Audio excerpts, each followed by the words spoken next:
Welcome back to our YouTube channel. दोस्तों, आज teachers day के उपलक्ष्य में श्री राम इंटर कॉलेज बखरा में हम लोग टीचर्स डे सेलिब्रेट कर रहे हैं। हमारे विद्यालय में एक रूल है कि आज के दिन सारे टीचर्स बच्चों को टीचर का रोल देते हैं और बच्चे जो सब्जेक्ट ज़्यादा तैयार कर रहे होते हैं उन्हीं सब्जेक्ट को किसी एक टॉपिक को एक्सप्लेन करने का मौका दिया जाता है उन्हें। तो ऐसा ही कुछ एक कार्यक्रम या फिर एक क्लास में हम आए हैं जो कि क्लास 12th है। इसमें एक बच्ची है, क्लास 12th की बच्ची है जो आज टीचर के रूप में क्लास 12th के बच्चों को शायद फिजिक्स का कोई एक कॉन्सेप्ट एक्सप्लेन कर रही हैं। तो चलिए हम उस मैम से बात करते हैं थोड़ा, जैसे कि आप देख रहे होंगे। ठीक है, ठीक है।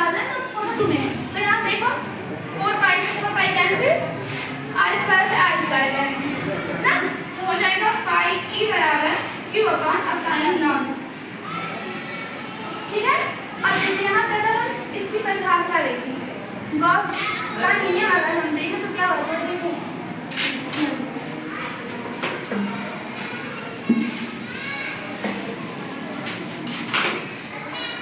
ये एक गोला, ये ध्यान रखना कि ये 3D में सारी बातें चल रही है ना कि 2D में।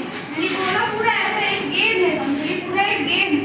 तो इसके बीच में एक हमारा क्यू आवेश रखा गया है, इसके मध्य में एक हमारा क्यू आवेश रखा गया है। तो इस पूरे गोले से जाने वाली विद्युत फ्लक्स रेखाएं ऐसे जा रही हैं, सारी रेखाएं ऐसे करके पूरी रेखाएं जा रही हैं। तो अगर इसका लेके देखो, किसी बंद पृष्ठ के मध्य रखे, किसी बंद पृष्ठ के मध्य रखे क्यू कूलाम का आवेश उसमें विद्युत फ्लक्स रेखाओं की संख्या जो होती है वो Q × 1/ε0 यानी कि आवेश का 1/ε0 गुना होता है। ठीक है, इसकी परिभाषा ऐसे हम लोग प्राप्त कर सकते हैं कि जो यहाँ से विद्युत फ्लक्स रेखाएं जो जुड़े इसकी जो संख्या है वो हमारा उसके मध्य रखे Q आवेश के 1/ε0 गुना होती है। ठीक है, समझ में सबको? तो चलिए हम आपको मैम से थोड़ा मिलाते हैं।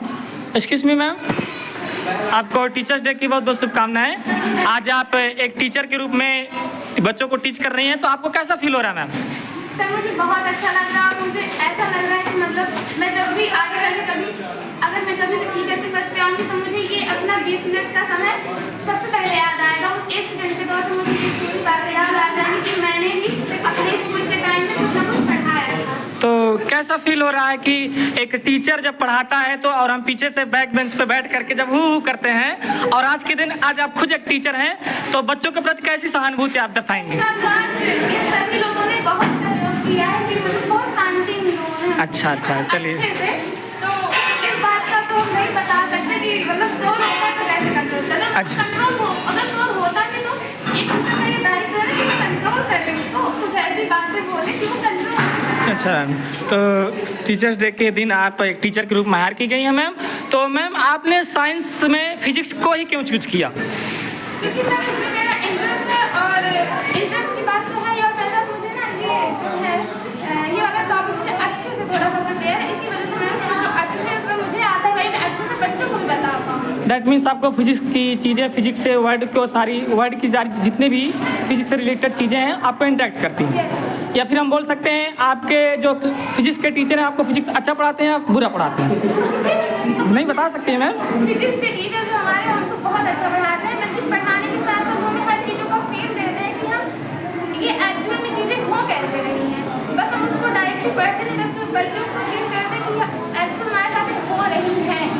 उसको इमेजिन कर पाते हैं कि हाँ ये चीज़ें होती हैं। अच्छा मैम, लास्ट क्वेश्चन, अगर आपसे कहा जाए कि आप लाइफ में टीचर बनना चाहती हैं तो आप किस सब्जेक्ट का टीचर बनना चाहेंगी? पहले तो मैथ और दूसरा फिजिक्स। ओके, तो आइए हम आपको बच्चों से थोड़ा मिलाते हैं। ये हमारे क्लास 12th के सारे बच्चे हैं और इन्हीं के बीच से उठ करके एक बच्ची जो है आज एज ए टीचर के रूप में आप लोगों को पढ़ा रही थी। तो बच्चों कैसा लगा आपको, मैम ने कैसा पढ़ाया? बहुत अच्छा लगा। ठीक, तो आशा करते हैं कि अगले टीचर्स डे पर आप भी मैम की तरह ही पढ़ाएंगे। हालांकि यहाँ तो नहीं पढ़ा सकते हैं, लेकिन जहाँ भी आप जाएंगे, जिस यूनिवर्सिटी में जाएंगे, कुछ अच्छा ऐसा ही करेंगे। ठीक है, तो थैंक यू सो मच, आपने सहयोग दिया।